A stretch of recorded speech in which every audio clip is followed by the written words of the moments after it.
Sexta-feira, dia 21 de agosto de 2020. Eu sou Alexandre Matias e esse é mais um Climatias Diário. Como é que estão as coisas por aí? Aqui tá um frio desgraçado, o maldito frio chegou. Ah, que ódio. Odeio. Diz que vai piorar, né? Se tá frio assim uma hora dessa, imagina a noite. Estão falando em 5 graus negativos. Negativos não, calma. 5 graus, que pra mim, negativo, já repito, né? Passou dos 10 graus, pra mim já é negativo. Merda de tempo, ainda fica chovendo. Tá precisando da chuva, né? Eu já comentei isso, né? A chuva, por um lado, é bem-vinda, mas por outro lado, precisava desse frio todo? Não precisava. Mas vamos lá, atravessando o frio, pleno inverno de 2020, esperando aí a próxima estação chegar e mudar os ares. E sexta-feira é o dia em que eu anuncio a programação da próxima semana, dos meus programas semanais, e era o dia em que eu mandava essa programação por e-mail em primeira mão. Eu resolvi mudar pelo mesmo motivo que eu mudei o dia de disparo da newsletter, né, que normalmente eu mandava na quarta-feira à noite, e deixei para mandar na quinta-feira de manhã, a partir da semana que vem chega na quinta-feira de manhã. E o e-mail do Clube Trabalho Sujo, dessa vez, em vez de chegar na sexta-feira à noite, vai chegar no sábado de manhã. Hoje, especificamente, tem um motivo para atrasar essa entrega, porque, minha culpa aí, combinei de gravar com o Dodô, mas acordei bem cedo ontem, a gravação ia ser ontem, no DM, e quando chegou na hora da gravação eu estava exausto. Eu falei, Dodô, não vai rolar, cara, não vou conseguir render. Ele falou, não, beleza, vou marcar para amanhã. Então, hoje à noite gravamos e falamos sobre... Pois é, e é exatamente isso que eu queria perguntar, qual que é o assunto que você prefere ouvir falar?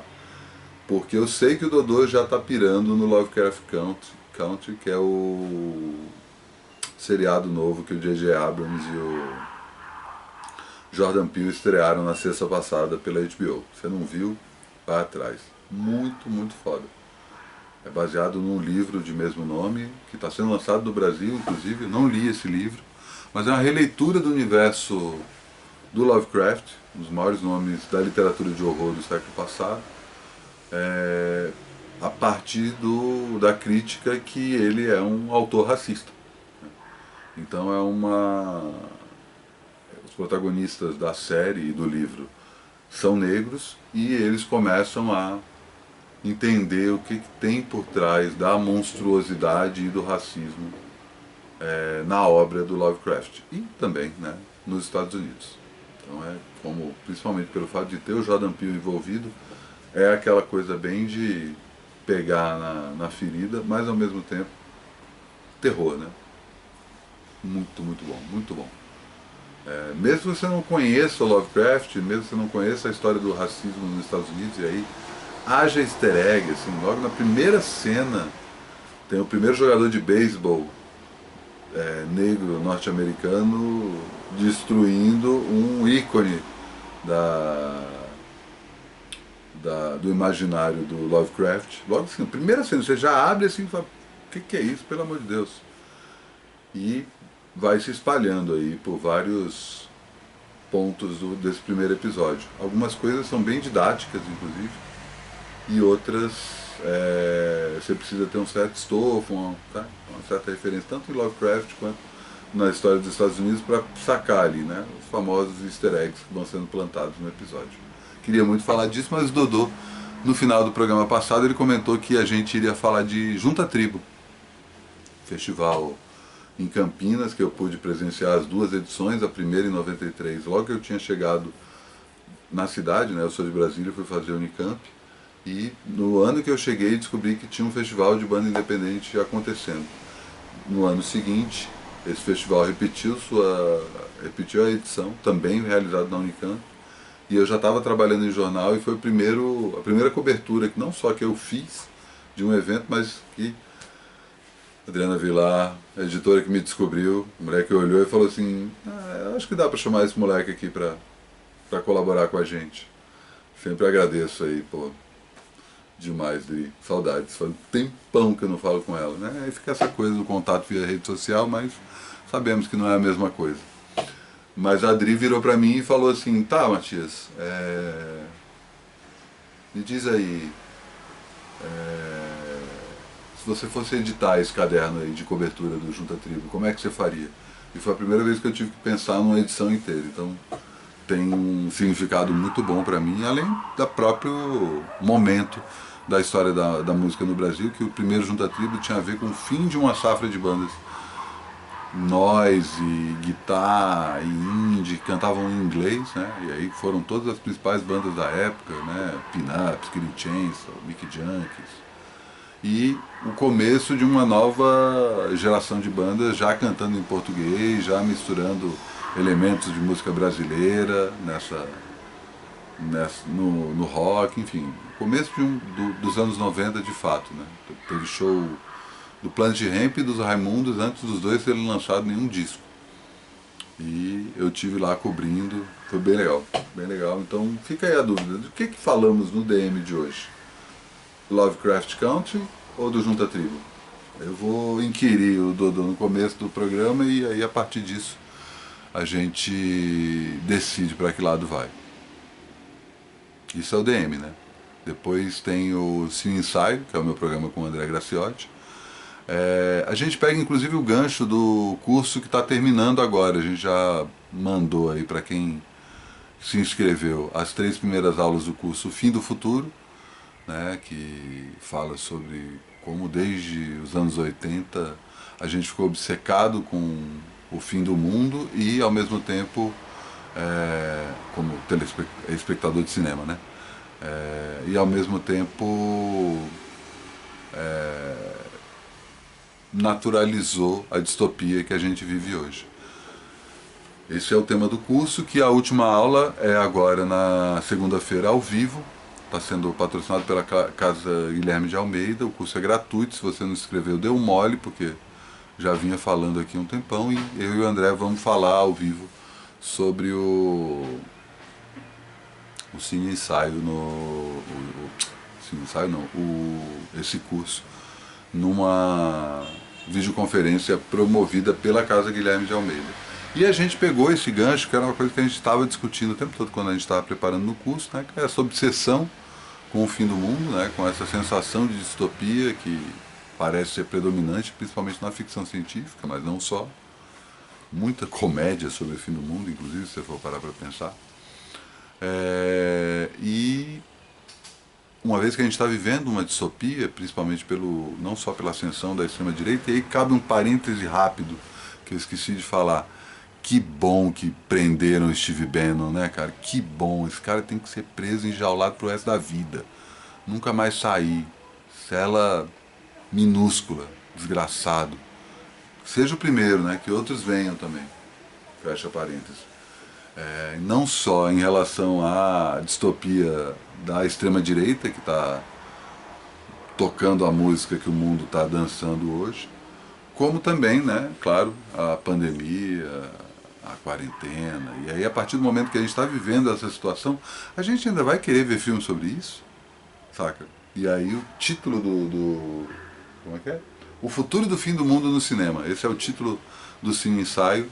A gente participa desse bate-papo com o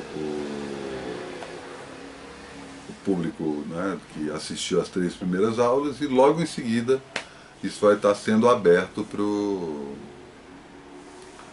público que não colabora com o meu trabalho, porque essa programação, né, é para quem colabora financeiramente com o que eu tenho feito. Estou tentando fazer essa mudança aí de paradigma, parar de ter patrão, parar de ter grandes pagadores de salário e ir atrás do público que está realmente interessado no que eu estou fazendo e que se dispõe a pagar o menor dinheiro que seja, mas sabe que é importante esse investimento em cultura e em jornalismo, né? Enfim, depois eu vou falar de jornalismo independente. Falei ontem, né?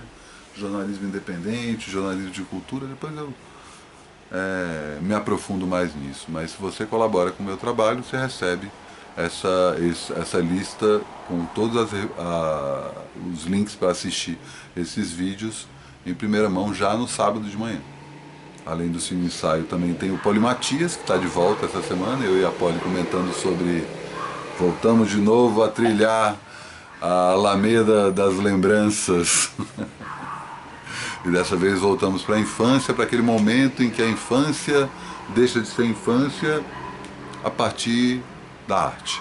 Quando é que um livro, um disco, um filme, um programa de TV abriu uma janela na cabeça de cada um de nós e falou assim: peraí, eu não sou mais criança, eu quero essa outra coisa, eu quero ler esse livro, eu quero ver esse filme, eu quero poder conversar com os meus pais de igual para igual, né? Enfim, vários momentos, a gente fala dos nossos momentos específicos, inclusive pede para vocês compartilharem os seus momentos, né, com a gente, e a importância da arte e da cultura nessa transformação, né? Que, enfim, tanto eu quanto a Polly somos o que somos, e acredito que cada um de vocês também que devem ter tido esse momento. Com qual idade, hein? 12, 13, 14 ou 10, né? 9, 10, né? Aquele insight que você falou assim, é isso. Qual foi? Você lembra? O primeiro livro, o primeiro filme?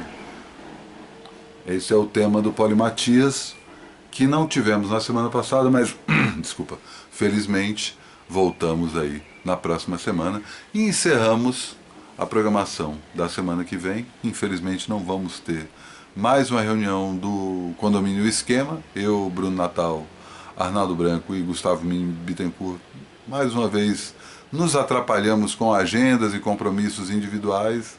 Juntar duas pessoas é até relativamente tranquilo.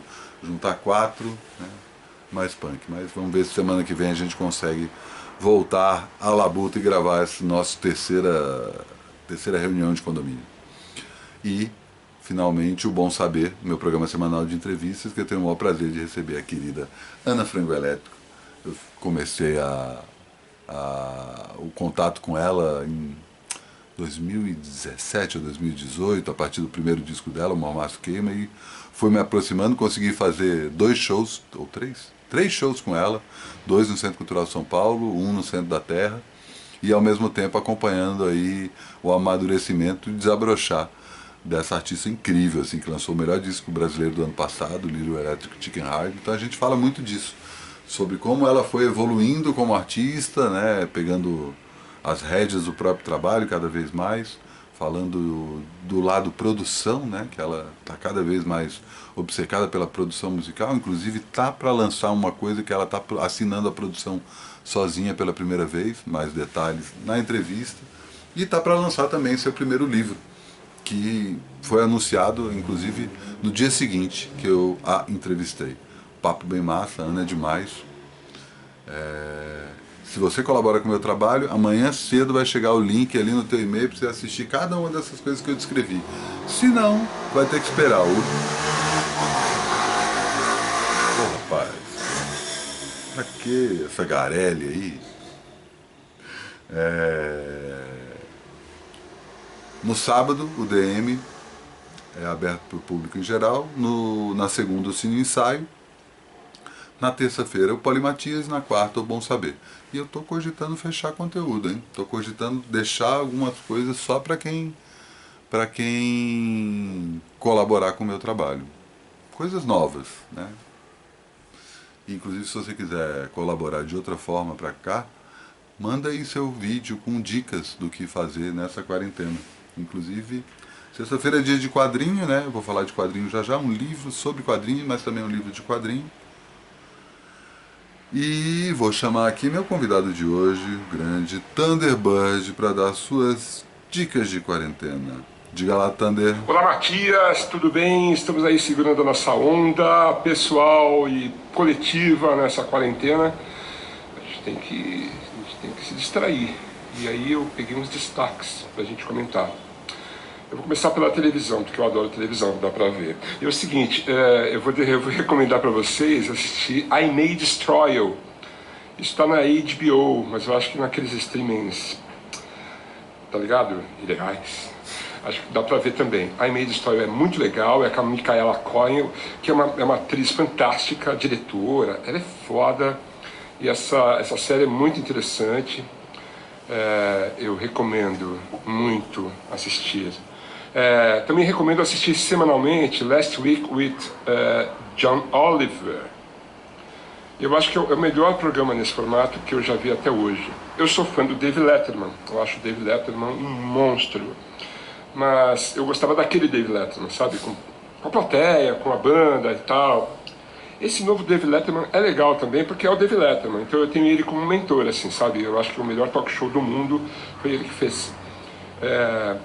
Mas o John Oliver, ele não tem convidados, né? Ele só fala das notícias dos Estados Unidos, do mundo, e fala algumas vezes do Brasil também. Já falou várias vezes, inclusive, de Jair. É verdade. E é muito legal, ele é muito inteligente, o humor dele é muito bacana. Ele está gravando agora em estúdio fechado, então não tem plateia para rir, mas a gente ri sozinho em casa. Recomendo muito. Vou recomendar também livros, claro que sim. Pô, Contos de Thunder, obviamente. É a minha autobiografia, lançada há alguns meses. Está à venda na Amazon, na Submarino, em todas as livrarias, Martins Fontes. Eu recomendo, porque fiz de coração para vocês. Muitas histórias da MTV, muitas histórias pessoais, da Rede Globo, histórias musicais. Tem um pouco da história da música ali também, do rock. Enfim, vocês vão se divertir sabendo quem eu sou. Aí eu queria recomendar também, eu estou lendo uma biografia proibida, Detalhes, do Paulo César de Araújo. É sobre o Roberto Carlos. Lembra dessa biografia que foi proibida? Pois é, minha irmã conseguiu um exemplar. Eu estou lendo, e é interessantíssimo, especialmente a primeira parte, onde conta o início da carreira do rei, né, do Roberto, as tentativas dele de ser um João Gilberto, e depois ele enveredando para o rock, e daí sendo o rei da Jovem Guarda. Eu estou naquela fase dos anos 70, onde ele vai para Soul Music, daí ele encontra Jesus, e daí fica estranho. E assim, eu acho que na sequência, essa mesma irmã, Adriana, ela me deu Verdade Tropical de presente. É um livro que eu queria ler há quanto tempo, cara, há muito tempo eu queria ler esse livro, porque ele fala justamente da Tropicália, que é o movimento posterior, né, ao movimento da Jovem Guarda. E a Tropicália abraçou a Jovem Guarda, na verdade, né? Falou assim, não, guitarra é legal, não, vem cá. E aí os tropicalistas gravaram o Roberto Carlos. Foi uma sequência, eu acho, a Tropicália da Jovem Guarda. Muito interessante, quero ler esse livro na sequência. Já estou pronto para lê-lo. Eu vou recomendar também algumas coisas musicais. Antes de mais nada, vou recomendar o meu single novo. A música chama-se Insuportável, e eu dedico a todas essas pessoas horríveis que nos governam no momento.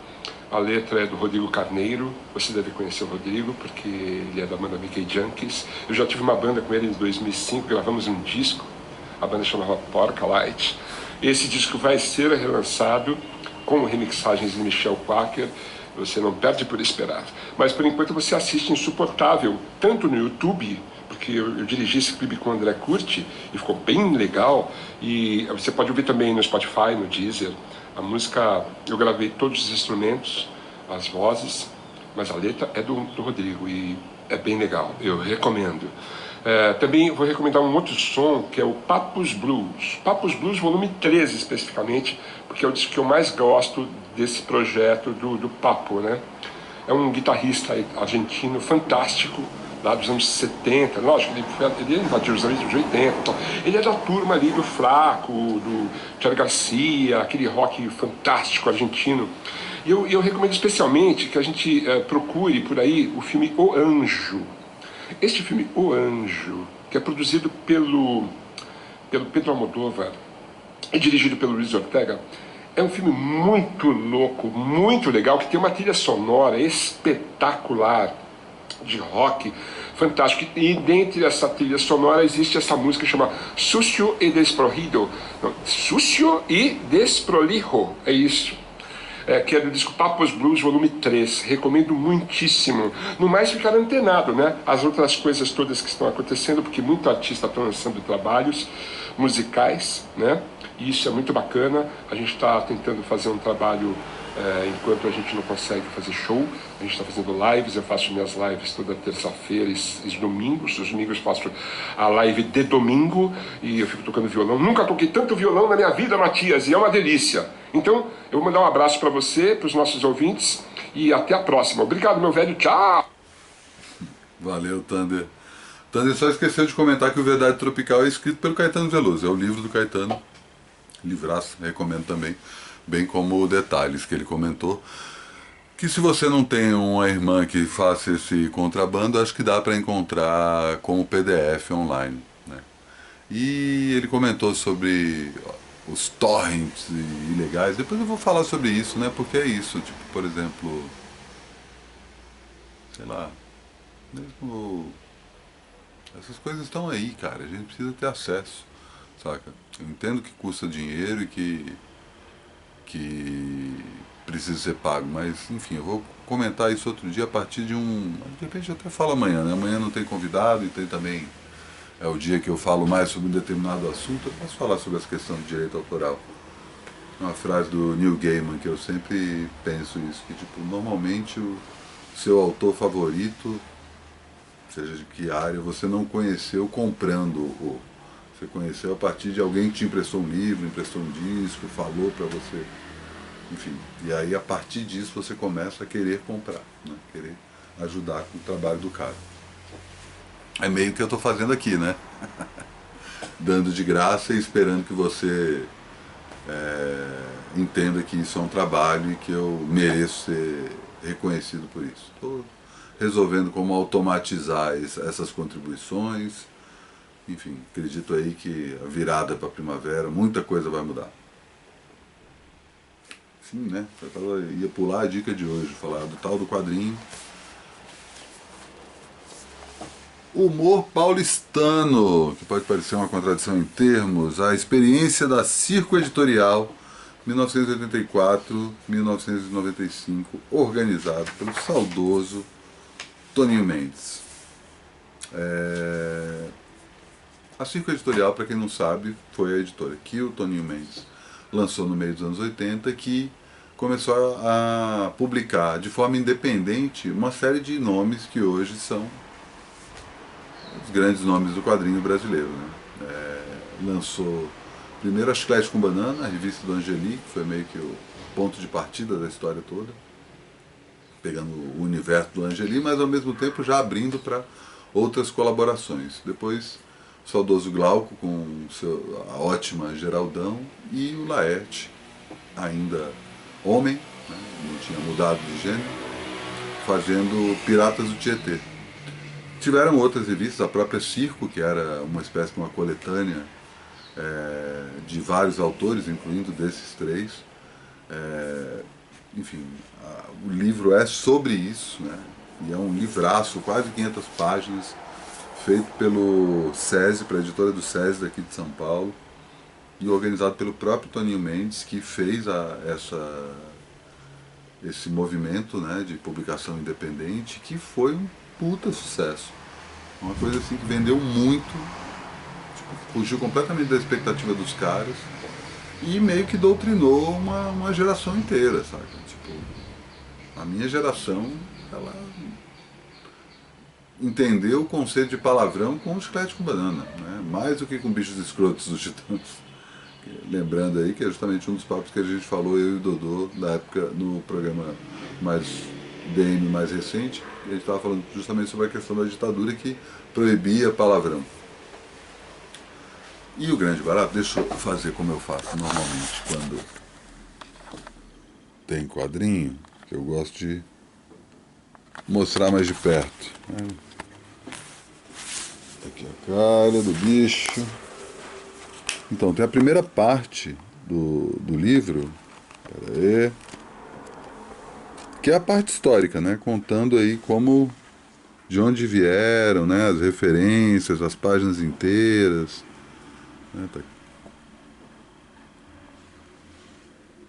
O Guto Lacais, meu, que gênio, meu. Encontrei o Guto pouco antes do começo da quarentena. E é a história mesmo sendo contada, né?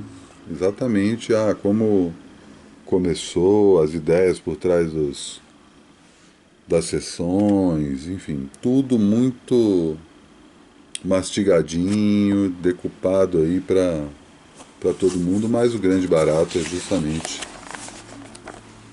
o fato de ter um monte de quadrinho.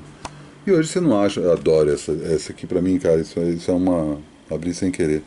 Mas pra mim é um... Eu vou buscar essa imagem aqui. Pra mim é um resumo do que eu quero pra vida. Hora de trabalhar, trabalhar. Grande Laerte. Um dia eu entrevisto lá. Mas aí, ó, as coisas do Glauco. E outros artistas também, não só os três, né? Tem coisa do Luiz G, Níquel Náusea, do. Ai, como é que é o nome? Esqueci o nome do. Gonzales. Pelicano, que acabou de passar aí, enfim, muita história boa, e aí sempre entremeado com essa história do Luiz G, cara. Luiz G, que gênio, preciso falar mais dele. As graphic novels do Laerte, meu, tudo muito foda, cara. É realmente uma edição zaça, saca? Essa aqui também, falei dela outro dia. É muito bom mesmo, ó. As coisas do Alci. Enfim, cara, é um livraço. Vale a pena ir atrás. Essas edições aí lançadas pelo Sesc, pelo SESI, Senac, normalmente são uns trabalhos muito caprichados, tanto em termos de pesquisa quanto em termos de acabamento, né? Então o papel é bom, a gramatura do papel, a textura do papel, o livro para em pé, saca? É aquele livro para se colecionar, né? Eu ainda guardo algumas chicletes com bananas, tenho quase todos os Piratas do Tietê, a edição completa, tem esse apego, né? Não consigo me livrar disso, mas ao mesmo tempo gosto. Mas para quem não tem, né? Quem só lembra ou quem quer conhecer o trabalho desses caras, recomendo Pacas, né? Vou mostrar aqui de novo a capa. Humor Paulistano. A experiência da Circo Editorial 1984-1995, Alci, Angeli, Chico Caruso no caso, Glauco, Laerte, Luiz G e Paulo Caruso, principais autores, organizado pelo Toninho Mendes. Vai atrás, vale muito. E assim encerro mais um Climatias. Possivelmente hoje temos um outro Vida Fodona. Devo estar publicando ainda hoje ou amanhã, não sei direito. Lembrando também que a videoconferência comigo ficou para o próximo domingo, se você quiser participar. Dá um alô no mesmo e-mail de sempre.